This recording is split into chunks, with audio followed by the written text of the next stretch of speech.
Hello everyone, once again your most welcome to my YouTube channel Swarnim GS academy. तो चलिए शुरू करते हैं आज की इस मोस्ट इंपॉर्टेंट वीडियो को, जिसमें आपको मोस्ट इंपॉर्टेंट 25 क्वेश्चन आंसर मिलेंगे। पहला क्वेश्चन है कि किसे भारतीय प्रेस का मुक्तिदाता कहा जाता है। साथियों, ये प्रश्न वे हैं जो बार बार एग्जाम्स में पूछे जाते हैं, आप सभी को इनके बारे में मालूम होना चाहिए। Right answer, Lord Charles Metcalfe को कहा जाता है भारतीय प्रेस का मुक्तिदाता। ये क्वेश्चन बहुत बार पूछा गया है। नेक्स्ट क्वेश्चन है, इनाम कमीशन की स्थापना किसने की थी। तो याद रखिएगा, इनाम कमीशन की स्थापना की थी लॉर्ड डलहौजी ने। किस कर व्यवस्था के अंतर्गत किसानों से उपज का 50% वसूला जाता था। तो वो थी रैयतवाड़ी व्यवस्था। और भी कई व्यवस्थाएं थी, लेकिन उसमें सबसे ज़्यादा जो फेमस रही थी वो थी रैयतवाड़ी व्यवस्था। चलिए नेक्स्ट क्वेश्चन है कि सूर्य ग्रहण में पूर्ण सूर्य ग्रहण की अधिकतम अवधि कितनी होती है। तो वो होती है 7 मिनट 40 सेकंड। याद रखेगा, मोस्ट इंपोर्टेंट ये क्वेश्चन है। 7 मिनट 40 सेकंड की अधिकतम अवधि होती है जब सूर्य ग्रहण में पूर्ण सूर्य ग्रहण होता है। नेक्स्ट क्वेश्चन है कि हिमालय की किस चोटी का नाम सागरमाथा है। तो आप सभी ने इसके बारे में सुना होगा, माउंट एवरेस्ट का नाम है। गंगा को बांग्लादेश में किस नाम से जाना जाता है। तो उसके जाना जाता है पद्मा के नाम से, बांग्लादेश में गंगा नदी को। नेक्स्ट क्वेश्चन देखते हैं कि स्वामी दयानंद सरस्वती का मूल नाम क्या था।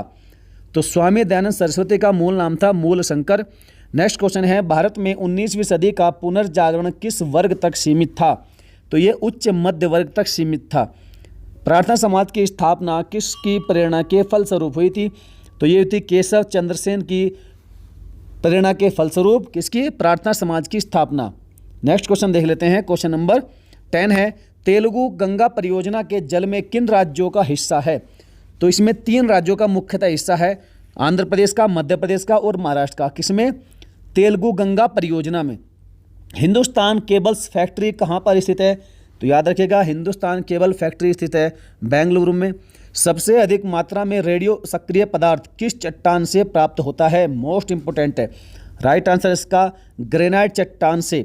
सबसे अधिक मात्रा में जो रेडियो सक्रिय पदार्थ होते हैं वो ग्रेनाइट चट्टान से ही प्राप्त होते हैं। चलिए अगला क्वेश्चन देखते हैं। क्वेश्चन नंबर 13 है, किस नदी को बूढ़ी गंगा के नाम से भी जाना जाता है। तो याद रखिएगा फ्रेंड्स, गोदावरी नदी को जाना जाता है बूढ़ी गंगा के नाम से। और गोदावरी नदी के किनारे बसा हुआ प्रमुख शहर कौन सा है, आप हमें कमेंट करके जरूर बताइएगा। नेक्स्ट क्वेश्चन है, सैन फ्रांसिस्को से व्लादिवोस्टोक के लिए न्यूनतम दूरी तय करने के लिए किस एक महासागर के ऊपर से उड़ान भरनी पड़ेगी। साथियों याद रखिएगा, सैन फ्रांसिस्को कहाँ पर है, अमेरिका में है। और व्लादिवोस्टोक ये आपका रशिया में है।